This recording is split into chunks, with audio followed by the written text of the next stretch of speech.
Behold, my good brethren, it is time for us to take up the blade. As we venture forth into the grand arena, we shall take on the mammoth. For gather around, my brothers, for we hunt us. Whoops, wrong team.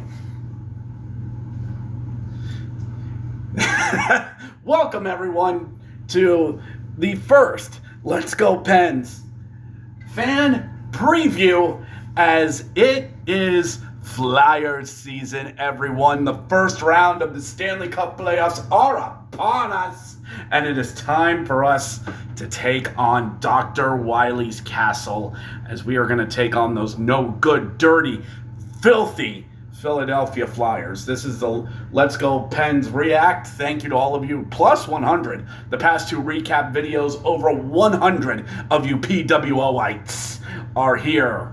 So, we made it, everyone. We made it. 82 games in the book. It'll be 84 next year. 82 games in the book. Decided in the can. We be fast and they be slow. So, now we get Philadelphia, and we have a game one. Why are games 2 through 7 not announced? Because for some odd reason, we still have two games at the time of this recording on a Thursday night. We still have two games to go because Gary Bettman's an idiot. So, yeah. But Saturday night, 8 o'clock, there at PPG, as the Pens will take on the Flyers. An interesting matchup between these two teams, despite all my pomp and circumstance and rhetoric. Barring in a NHL graphic, I think either Gino Hart or another NHL site did this. Both teams are 2-2 on the season. The Pens do not have a regulation loss on the Flyers this season, going 2-0-2. The Flyers are 2-2 on the season. Points percentage, the Pens were at .605. This stupid gold with white lettering, which was good for 8th in the NHL, and the Flyers were at .588, good for 11th in the entire league. But the playoff system sucks, so shut up, everyone. Goals for, the Pens were 3.5. The Flyers were 2.9, good for 22nd in the league. The Pens were third. Goals allowed, 3.1 for the Pens, 2.9 for the Flyers. The Pens were 22nd in the league. The Flyers were 10th. And power play, the Pens were 24.3, good for 7th in the land. The Flyers were at 15.5 at 32nd in the NHL. And there's only 32 goddamn teams. And penalty kill, 81.6% for the Pens, good for 7th in the league. And for the Flyers, 77.6%, good for 22nd. So, those are stats, numbers, things, maybe taglines to go off of. But we know, if this were a wrestling match, considering it is WrestleMania weekend, I'm reminded of a match between John Cena and Batista had a match at SummerSlam. God, what was it, 2009? Where they went after each other. First time where the two went head-to-head. And the tagline beneath it was, "No hype needed." It was these two names sold the match just on their name and star power alone. No hype needed. And I kind of feel the same way about this. This series needs no hype, no build-up, no storylines, no nothing. I mean, come on, it's freaking Pittsburgh and Philly. The two are eternal enemies, like Jedi and Sith and milk and spaghetti. These two teams hate each other. It's shown every single time we play each other. I mean, heck, both Flyers wins were both shootouts against the Pens. Two other Pens wins against the Flyers were absolute butt-whoopings. But not much is needed with these two. There are stars on both sides. You know, Mitchkov is becoming their Lord and Savior there in Philadelphia. Trevor Zegras, who's an annoying little prick, Just loves to get in the face. And, he's that one guy on the basketball court that's in your face like, come on, bro. Come on. I'm blocking you. I'm blocking you, bro. He's that guy. For any of you who played pickup games at all. And Dan Vladar for them has actually kind of gotten better in the past couple weeks. 29, 14, 7 with a 2.4 goals against average. That's not bad. It's serviceable. It's not like he who shall not be mentioned levels for the Flyers, but they're serviceable. But you take a look at the Pens. Stuart Skinner, pretty good since we got him in the trade. God, did we fleece Edmonton. 23, 17, 9 with the 2.92 goals against and an 8 save percentage. 2 shutouts for Stu, 0 for Vladar. The backup for the backups are Shelovs for Pittsburgh and Samuel Urson for the Flyers, former Lehigh Valley Phantom. And it's just, you look at the Flyers roster, and this is not a roster that should be here. Where they were at some point, these guys were dead, buried. It was rebuilding. The tank was on in Philly. Get that high draft pick. Get McKenna. God, McKenna in the Flyers uniform. Ugh. Mitch Cobb, Zegras, Owen Tepitt, Sean Couturier, Travis Konecny. Hello, Corey.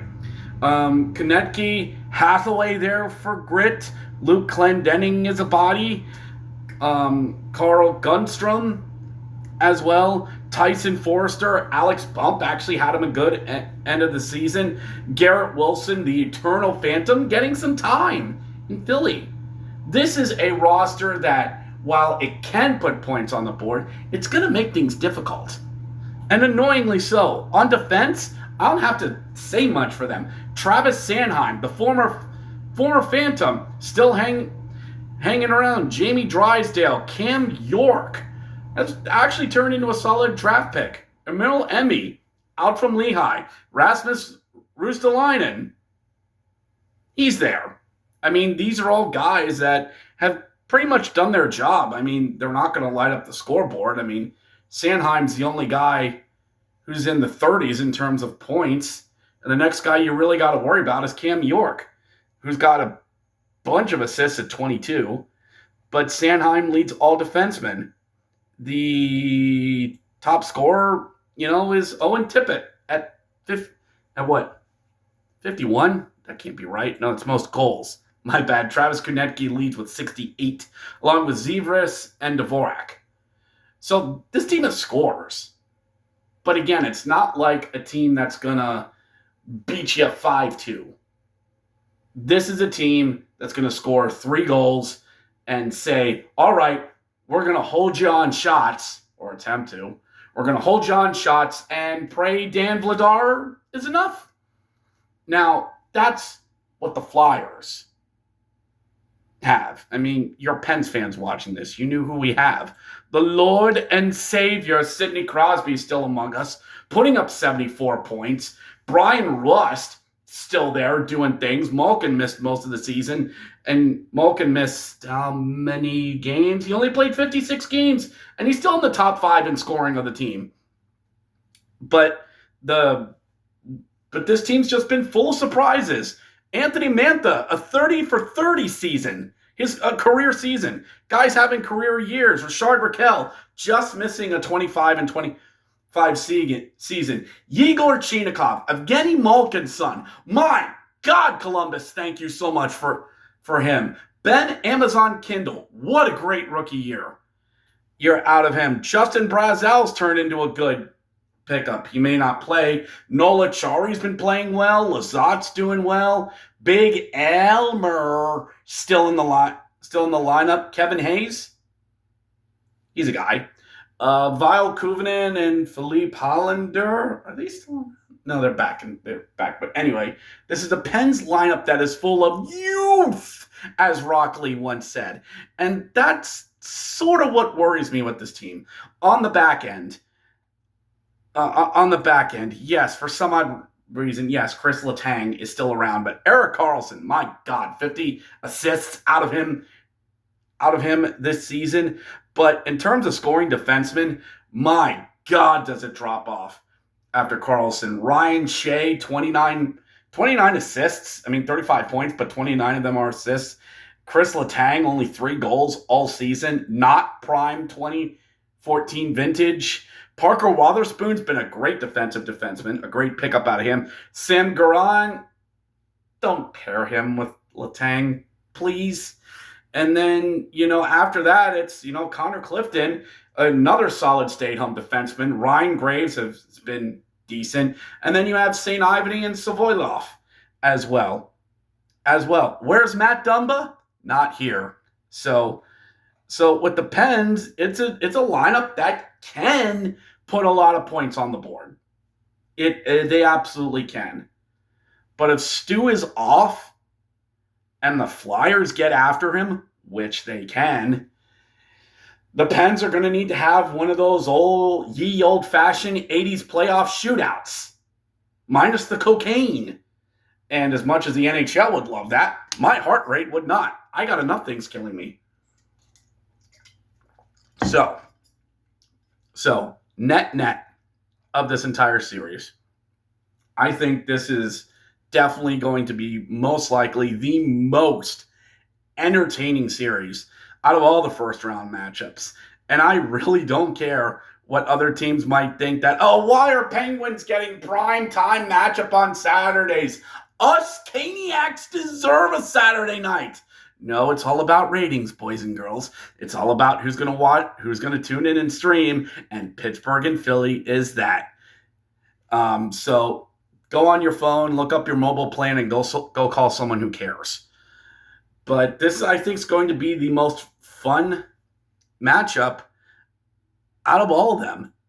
Now, do I see a sweep out of this? I doubt it. This series is not built for a sweep. If I was a gambling man, and I am, depending on what time of day it is, if any series is going to sweep, maybe Vegas, maybe, but that's another show. But what do I think is going to happen? I think these two teams will split the first 4 games. I think it'll be a 2-2 series.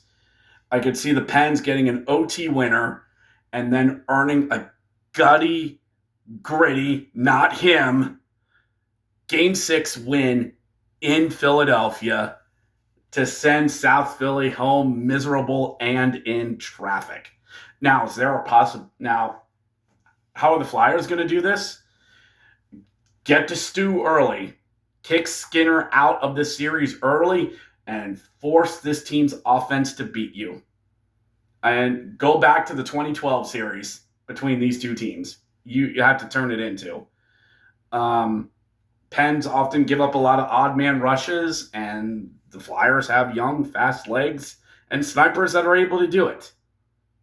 But I'm going to say, as my official prediction, Pens in 6.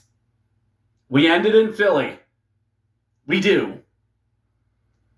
Because any day now, Philadelphia, I know what we've done is pretty low, but whatever we've done, they deserved. So I swear on Mike Lang, if you're in, get on board. Are you ready? I am asking you, Pens fans. Are you ready as you'll ever be? Because are you quite sure you can do this? That's what we have to ask ourselves. And together, we will guarantee we'll make them hear us. Make them hear us.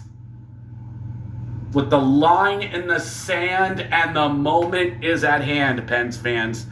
We've waited over 3 years for this. It's been over a decade since we put a banner up there. Grandpa Mike Lang, watching from the best seats in the house. You know he's loving this. And I'm ready. I know you'll be ready. Everyone, Philly, they're coming. They're coming. They'll make them hear them. And me, well, I'm ready as I'll ever be. See you Saturday.